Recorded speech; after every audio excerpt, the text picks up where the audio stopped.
Assalamualaikum warahmatullahi wabarakatuh. Waalaikumsalam warahmatullahi. Alhamdulillah wa syukurillah wa nikmatillah la haula wa la quwata illa billah. Amma ba'd. Bung kameramen, berita apa yang ingin dibacakan dipersilahkan. Baik, Bung Alfian, kali ini ada berita yang lagi-lagi tidak masuk akal tapi terjadi di negeri ini, Bung Alfian. Politikus PDIP tolak ancaman pidana pasangan belum nikah check-in di hotel. Waduh, ini beritanya dari TV One News. Ada pada 28 Oktober. Saya bacakan beritanya sedikit, Bung Alfian. Anggota Komisi 10 DPR RI, Andreas Hugo Pereira, menolak ancaman pidana bagi pasangan belum menikah yang check-in di hotel. Diketahui aturan tersebut tertuang dalam draft rancangan Kitab Undang-Undang Hukum Pidana RKUHP tentang perzinahan pada pasal 415. Intinya, soal menginap di hotel itu adalah wilayah privasi setiap warga negara. Untuk itu memang negara tidak perlu mencampuri wilayah privasi warga negara. Gimana, Bung Alfian? Pertanyaan pertama, kalau bapak itu, siapa namanya Pak? Ya. Kalau nanti anak gadisnya dibawa pacarnya ke situ, berarti nggak perlu dipersoalkan. Ya, itu arti bapak itu dulu Pak. Bapak kembalikan dulu. Ya, kalau dari saya dengan bahasa yang cukup keras dan tegas. Ketika ada orang menolak draft sanksi terhadap sebuah kelakuan yang merupakan sebuah zina, kesalahan, tidak ada agama apapun yang membolehkan perzinahan, yang menganjurkan perzinahan. Tidak ada. Yang saya dengar, yang saya baca, yang saya ikuti dalam pergaulan saya di mana-mana, tidak ada. Berarti yang menolak berarti ada kecenderungan memberikan permakluman. Iya. Atau dalam bahasa lain kita tidak masuk pada menjas atau menuduh. Iya. Boleh jadi ya doyan kali ya, suka kali ya. Itu jadi persoalan. Jadi kalau orang ada sanksi dia tidak mau nerima, ya berarti dia ada kemungkinan punya kebiasaan berbuat seperti itu. Nah, artinya ini buat siapapun, tentu saya maksudkan kepada masyarakat. Mari kita dukung law enforcement yang juga menegakkan moralitas, yang menegakkan akhlakul karimah. Jangan sampai kita, kalau bahwa kita manusia lemah, ya kita punya banyak dosa, iya. Tapi rambu-rambu yang berhubungan dengan ketentuan hukum dan sanksi hukum harus kita dukung supaya kita bisa mempunyai masyarakat yang sehat. Lakukan kebaikan, lakukan perbaikan, lakukan pola relasi sosial yang sehat. Lagi-lagi Bung Alfian dari partai tersebut, Bung Alfian. Nah, Bung Alfian, betul yang Bung Alfian sampaikan. Artinya nih dasar-dasar moralnya menurut saya rusak nih. Masa, aduh, ini aneh Bung Alfian. Maksudnya kan dengan itu dilarang, artinya kan negara mencoba ingin memperbaiki moral anak bangsa. Nah, Bung Alfian, saya tertarik dengan kalimat Bung Alfian. Bisa jadi orang yang menolak peraturan tersebut, dia pemilik hotel, Bung Alfian. Nah, karena kan kalau dibatasi, nanti orang nggak bisa bebas nginap di hotel dengan siapapun. Nah, kedua, bisa jadi dia memang pengguna jasa tersebut. Biasa nyewa. Nah, nanti kalau dilarang, dia juga takut ketangkap, Bung Alfian. Apalagi membawa-bawa nama partai. Nah, Bung Alfian, itu satu hal, Bung Alfian. Nah, tapi yang ingin saya pertanyakan adalah, Bung Alfian, begini.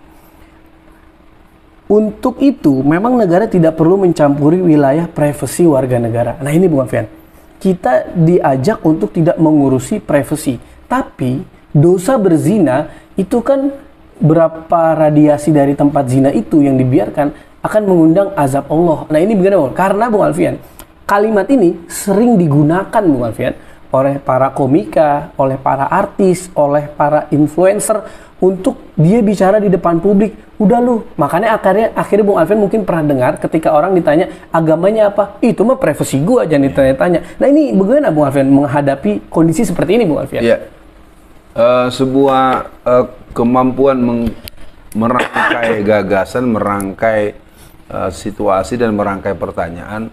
Saya awali dulu, privasi itu hal-hal yang sifatnya pribadi, misalnya dia mau ke belakang, mau mau BAB, atau apalah bentuk-bentuk mungkin dia dalam keadaan baru selesai dari mandi, nah itu profesi yang sifatnya. Nah, kalau berbuat maksiat, berzina, melakukan hal yang mungkar, ngaku profesi ya itu mah binatang sebetulnya. Itu harus dipahami dulu. Nah, yang jelas ini adalah satu ekspresi daripada orang yang berpaham sekularisme, pluralisme, liberalisme. Yang pasti dalam konteks Islam itu jelas mentalitas orang kafir. Itu jadi posisikan dulu bahwa dosa itu satu hal yang sangat prinsip dalam Islam. Berbuat, apalagi berbuat zina. Orang-orang yang suka berzina itu dia memberikan efek secara sosiologis. Nah, itu juga sekali pertanyaannya, apakah Anda yang soleh-soleh, apakah Anda yang juga tidak pernah berbuat seperti itu, lalu kiri kanan Anda berbuat seperti itu, Anda menganggap itu hal yang biasa. Saya pikir kita tidak terima, kita yang bekerja baik tidak dapat nilai di hadapan Allah Subhanahu wa taala dengan mereka seenaknya berbuat seperti itu. Maka buat kita profesi itu ada porsinya, bukan profesi yang semaunya lalu berbuat maksiat bilang-bilang profesi. Nah, iya Bung Alfian, itu memang terima kasih juga Bung Alfian sudah dijawab. Memang itu sering dijadikan alasan orang untuk melakukan hal seenaknya Bung Alfian. Tapi Bung Alfian, penolakan itu mungkin wajar Bung Alfian bagi mereka yang berpegangan bahwa ketuhanan itu diterakhirkan Bung Alfian. Nah Bung Alfian, untuk akhir sesi di Bacaan Berita kali ini Bung Alfian, ada pertanyaan di salah satu podcast, saya lupa siapa pembicaranya, tapi dia mempertanyakan, ya mungkin dia bertanyanya nakal, tapi ini juga perlu kita cermati Bung Alfian. Kalau yang bukan pasangan dianggap belum nikah tuh check-in dikenain pidana Bung Alfian, bagaimana dengan pasangan LGBT? Nah, ini dikhawatirkan pasangan LGBT jadi bisa bebas check-in di hotel. Karena kan bisa jadi pura-pura temenan gitu kan, pura-pura lagi staycation atau gimana. Nah, untuk akhir sesi ini bagaimana agar Bung Alfian, orang yang belum berpasangan juga tidak boleh, yang LGBT juga tidak boleh. Bagaimana Bung Alfian? Jelas secara prinsip kedua hal tersebut harus terlarang dan dilarang. Betul. Nah, untuk LGBT, saya punya pengalaman ya menjadi dosen pendidikan. Orang-orang seperti itu sangat dikenali dari body language-nya, gesturnya, dari cara bicaranya.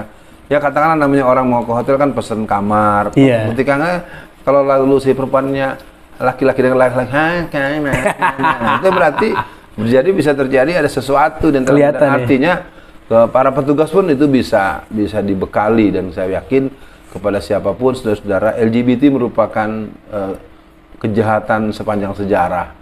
Dia merupakan sebuah kejahatan yang pernah menghancurkan negeri Sodom Gomorrah.